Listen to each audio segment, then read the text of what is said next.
पुण्यात प्रचंड एक महत्त्वाच्या बातमीकडे अर्चना पाटील यांनी खळबळजनक वक्तव्य केले। पिंपळा खुर्द येथील महादेवाचं दर्शन घेणारा मुख्यमंत्री होतो असं वक्तव्य अर्चना पाटील यांनी केले। तर अर्चना पाटलांच्या वक्तव्यावर प्रताप सरनाईकांचं उत्तर आहे, गेल्या 30 वर्षांपासून मी एकनाथ शिंदेंसोबत आहे, एकनाथ शिंदेंनी मोठं व्हावं यातच समाधान मी मानतो असं देखील ते म्हणाले।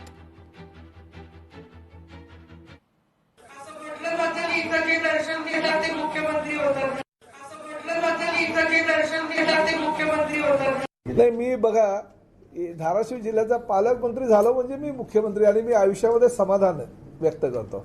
माननीय एकनाथ शिंदे साहेबांनी मला धाराशिवचा पालकमंत्री बनवला किंवा परिवहन खात्यासारखी महत्वाची जबाबदारी दिली, माझ्या दृष्टीने ती मुख्यमंत्री पदापेक्षा जास्त महत्वाची आहे आणि त्यामुळे कुठेतरी आयुष्यामध्ये मिळालेल्या त्या गोष्टीमध्ये समाधान व्यक्त करणारा मी कार्यकर्ता आहे आणि माझं लक्ष एकच राहील की प्रताप सरनाईक एकनाथ शिंदे साहेबांचा गेल्या 30 ते 35 वर्षाचा सहकारी आहे, मित्र आहे आणि भविष्यामध्ये सुद्धा एकनाथ शिंदे साहेबांनीच ह्या शिवसेनेचं सर्वोच्च पद स्वीकारावं आणि त्यांनी अजूनही मोठं व्हावं। एक मोठी बातमी समोर येते। पनवेल महानगरपालिकेचा अनागोंदी कारभार समोर आलाय। कामोठ्यात चक्क सार्वजनिक शौचालयात लॉजिंग सुरू आहे का असा सवाल आता उपस्थित होतोय, कारण किचन बेड पाहून विरोधकांची प्रशासनावर जोरदार टीका आहे। पनवेल महानगरपालिकेच्या अनागोंदी कारभाराचा आणखी एक प्रकार कामोठ्यात समोर आलाय। सार्वजनिक शौचालयाच्या इमारतीत चक्क सोफा, वॉशिंग मशीन आणि किचनसह सुविधा उभारण्यात आल्यानं शौचालयाचं रूपांतर लॉजिंग मध्ये झाल्याचं चित्र दिसतंय। हा प्रकार नेमका कोणाच्या आशीर्वादानं सुरू आहे असा सवाल आता विरोधी पक्षनेते अरविंद म्हात्रे यांनी उपस्थित केलाय। ही बाब आमच्या निदर्शनास आली आणि खेदजनक आहे असं मी नक्कीच सांगेन।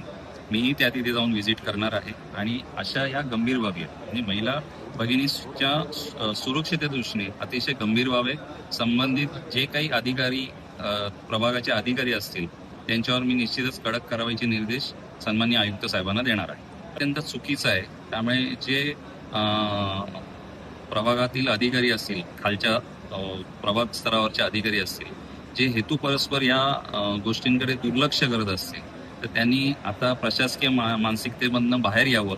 सुलभ शौचालय बांधलं होतं आणि या शौचालयामध्ये अशा अनधिकृत अतिक्रमण करून लोक राहतात।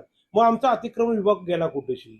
मग आमचा स्वच्छताचा विभाग नेहमी सांगतो का आम्ही त्याच्यामध्ये स्वच्छता करत असतो, मग ते गेले कुठे? मग तिथे रोज 2 टाइम पाणी टाकतात, आला लक्षात ना? मग ते पाणी टाकणारे गेले कुठे? आणि तिसरा मुद्दा, तिथे सीसी कॅमेरा सुद्धा नाही। आणि 10 दिवसापूर्वी माझ्या पनवेलमध्ये एक 10 वर्षाच्या मुलीवर आज अतिप्रसंग करण्याचा प्रसंग आलं। मग या विषयाकडे गांभीर्य महानगरपालिका घेणार का नाही घेणार? मग या आयुक्त साहेब असू द्या, या प्रशासन असू द्या, या सत्ताधारी असू द्या, हे लोक यासाठी कोण हप्ते घेतो का? हा पडलेला मोठा शंका आहे। लोकशाही मराठी ऐका, पहा, जागरूक रहा।